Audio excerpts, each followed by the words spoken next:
it's Lisa. It's the night before Thanksgiving. I just finished my pumpkin roll for dessert tomorrow. The only Thanksgiving-y thing we're having, I don't really love the traditional Thanksgiving menu, and since I'm the cook, I get to choose. I've made my share of turkeys and attempted stuffing and stuff all these years, so we do a less traditional meal now.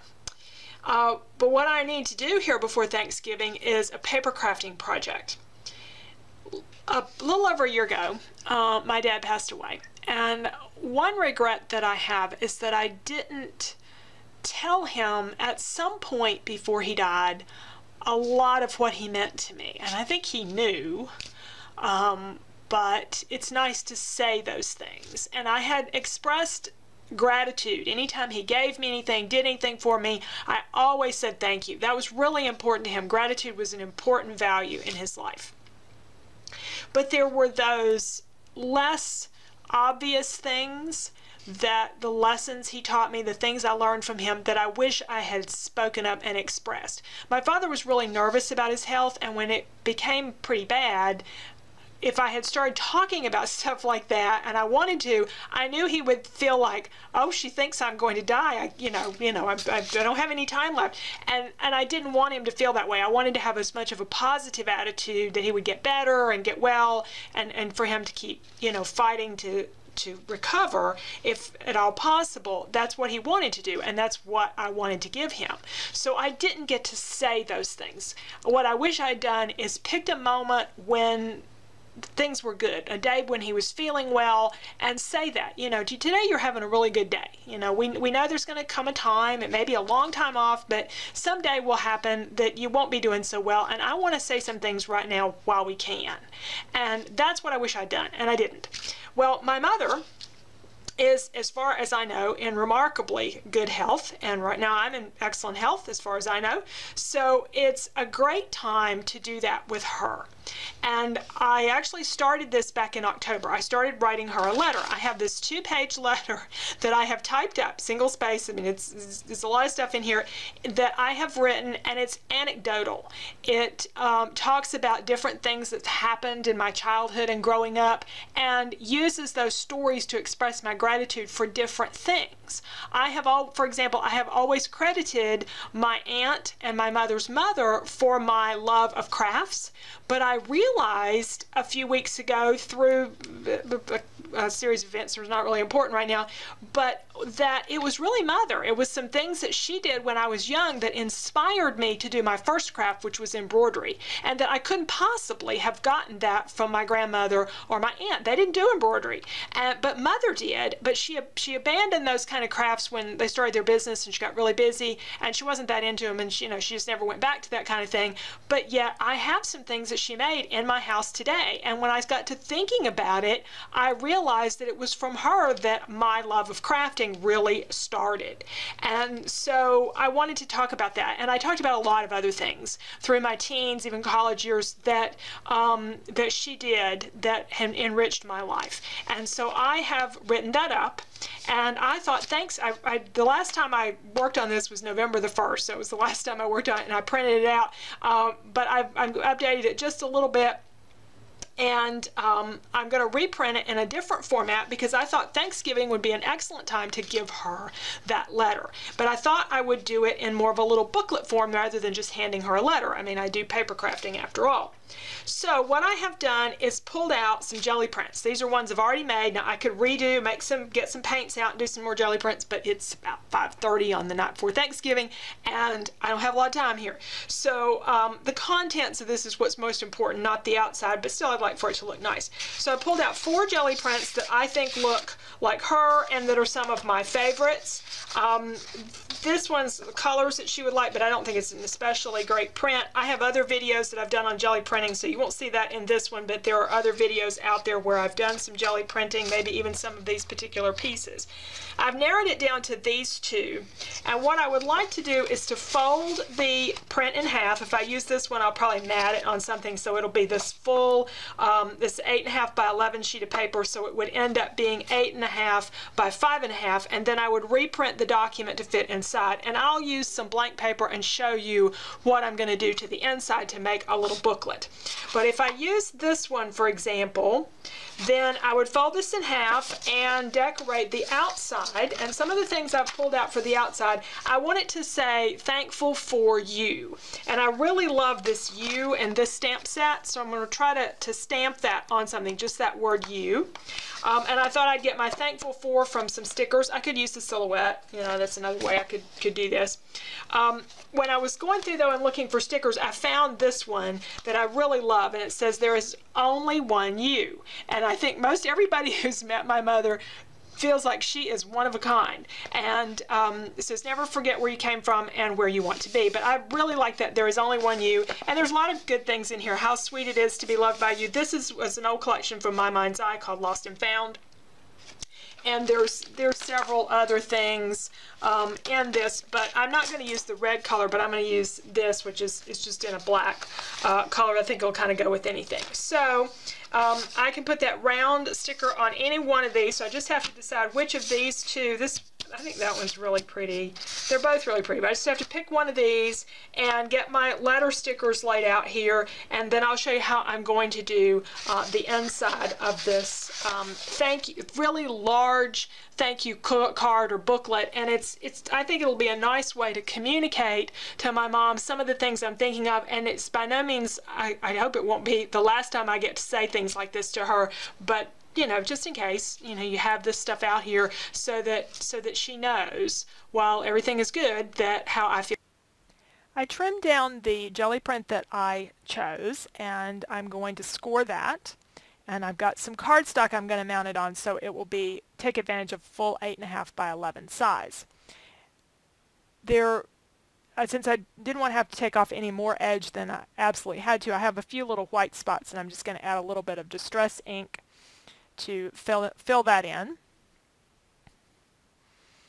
And I found some stickers that I thought would work really well on her little booklet, and there happen to be some border stickers, which is going to help me fill in some of the space here. I could trim down, of course, the cardstock base to this, but you'll see why I'm leaving it the size it is later on when I start doing the insert that I do in Microsoft Word. It's easier if I'm just dealing with an 8.5 by 11 sheet of paper. I don't have to mess with paper size or anything.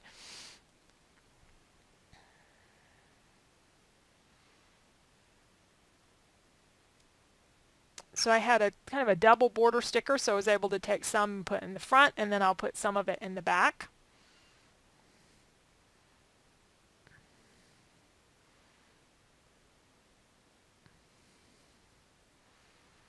Anytime you're dealing with booklets and things, you want to use a really good adhesive, because they're the kind of things that, in theory, should be handled quite a bit. You hope that somebody's going to read this and then reread it again at a later time, and you don't want stuff falling off of it. You want it to hold up really well. Now, this U stamp that I liked so much, I've got to get that on my booklet, and I probably should have done this before I put everything together, but I'm going to give it a shot at doing just the word you, and I want to emboss it, doing white embossing. I've had to sort of turn everything on its side in order to get it all to fit on my stamping tool. This is the Tim Holtz Ranger tool for stamping. I can't remember its official name right at the top of my head, but it's been really great doing Christmas cards and things this year. I've gotten a lot of use out of it, more than I probably ever have before. Now I ran the embossing buddy over, and I've inked using Versamark just as much of the U as I could. And I did a really good job not getting too much of the words around it, but I missed a little bit of the curve there in the bottom of the Y. So I'm going to fix that with a white gel pen. And this is going to come in handy a little bit later on. But I felt like some of that word U was sort of hanging out there and it wasn't showing up good. So I just taken a blue marker and filling in around the edges, almost giving it like a shadow. And that helps it to show up a little bit more. And then the rest of the words are going to come from stickers. So it'll say thankful for, and I start out with one of the really small words, and I realized very quickly that's going to be too little. I need to use the capitals off of this. I think it's jelly bean, or jelly beans, sorry, jelly bean stickers. This is for old stickers. And I used that white gel pen some more to go around these stickers.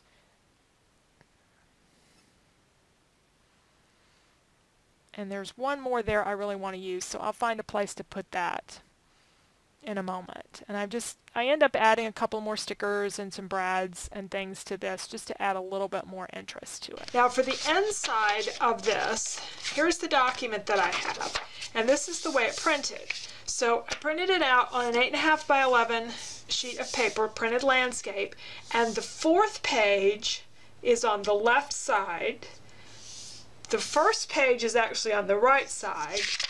Pages 2 and 3 kind of make sense where they go. And then when you fold it over, you get page 1, page 2, page 3, and page 4.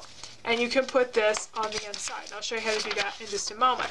But what I'm going to do is go into Microsoft Word and show you how I formatted my document. Now, I don't know of a magic way to take a big document that you've typed out, like my original letter, and magically make it go into these 4 sections. Because you've got to have the end here and then the beginning. I just had to paste mine in till I got enough on each page. It didn't take that long to do that. I just created this separate document, and then I cut and pasted all the pieces into it, and that's all I did to create mine. And you could continue on. If you did do more pages, you'd have to work out your numbers on the inside. It would be more complicated if you had more pages, and I honestly thought I was going to have more. I'm glad I didn't, though. It made it a little bit easier. So anyway, I got everything said that I had in my original letter, and I have that all printed out, and I will put it in my copy. And the way I'm going to put it in here is I could just add a little bit of adhesive to write to this side. One way I could do it is just add a little bit of adhesive to the a little strip of Tombow adhesive right here to glue it in. I could add a little bit of tape adhesive here, but then I'm afraid she might not see the 4th page. So the way I'm going to do it is to actually use a thread, and I need to pull something out that I can work with. I trimmed this down also a little bit so that it would fit inside the booklet and not hang out the edges, but I think I need to, I trimmed my real one down. I haven't trimmed this one down. If this were my real one, I would trim off the edges so that it didn't hang over the edges when it went in. Now what I need is some cord.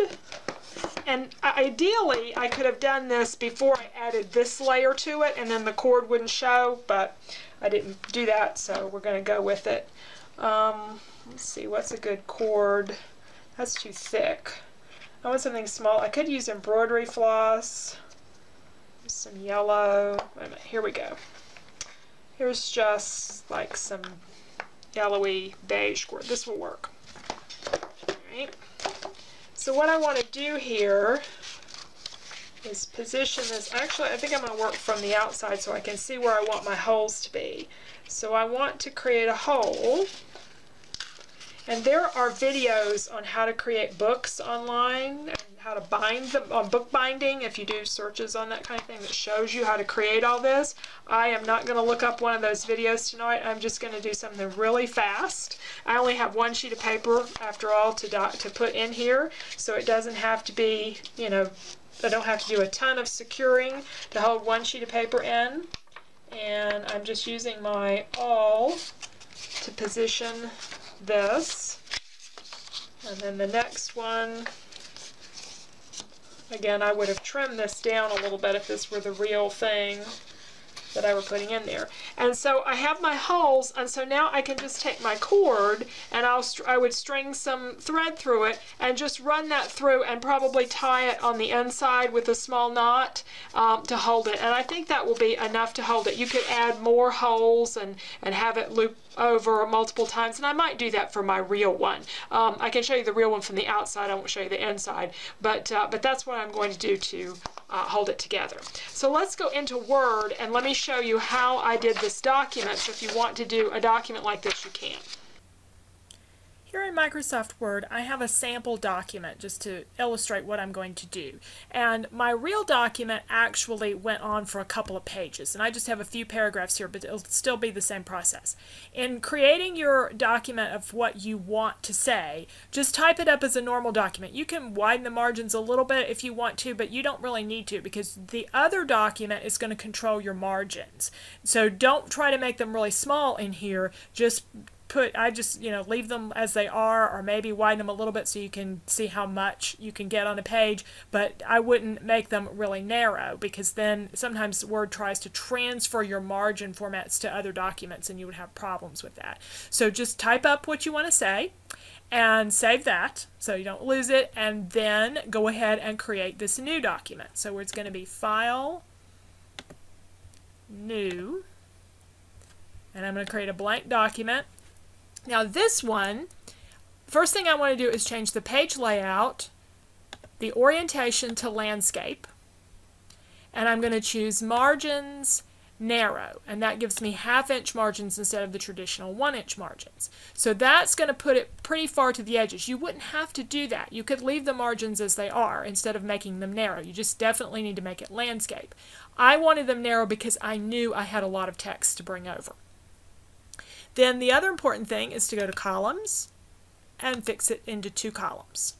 And now you have something that will print out with a left side of the page and a right side of the page. So now let's go back to our other document that we had, and I can start taking things across. Now let's say this is something that I know I want on page 1, and this is something I know I want on page 2, and this is something I know I want on page 3, and this is what I know I want on page 4.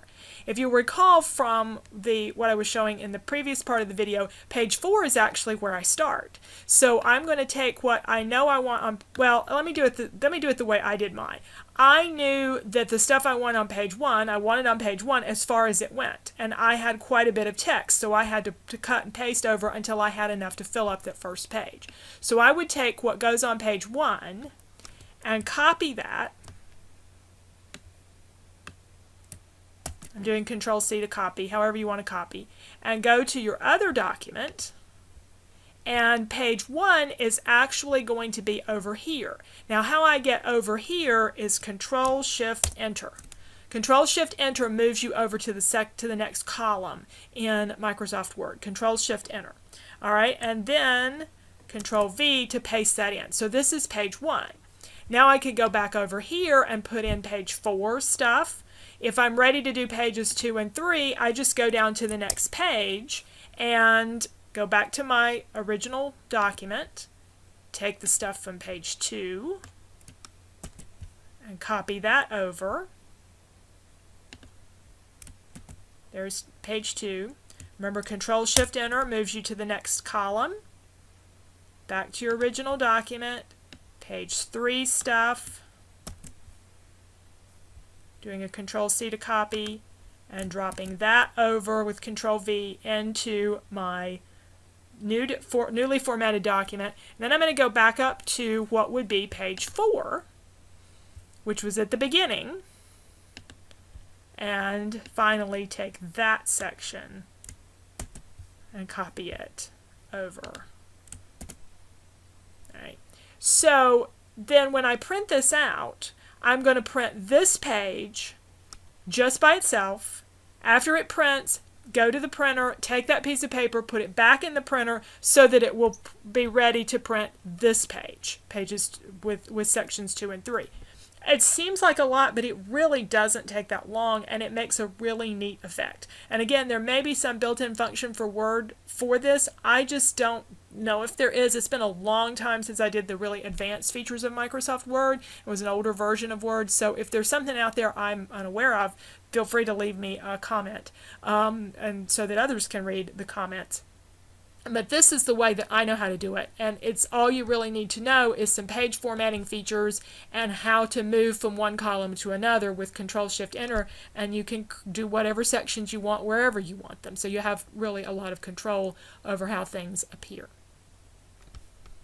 So this is how it finished off from the outside, just seeing a little bit of cording there with little pretty something on the back as well as the front, and I could added flowers and done a lot more decoration. I've done lots of fancy cards for my mother before, but I think this one is about the contents, and that's on the printed page on the inside. And I just went ahead and printed it on regular white paper. Of course, you could print it on colorful cardstock, or even a lightweight designer paper would work, you know, for something that would print over easily. So you could do a lot of different things for the inside of your card. But I think what's meaningful, of course, is having those words and sharing those with somebody you love.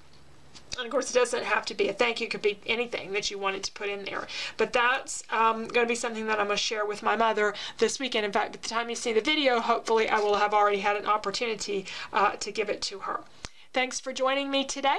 And I hope you'll check out some of my other videos. If you're doing any Christmas decorating, I have videos on garlands that have been really popular. I did my decorating this year. I've done my staircase and my mantle. I didn't decorate last year. I was really tired. It's been a challenging year. But this year I've got all my decorations back out. So check out those videos while you're here on my channel. Thanks again. Bye.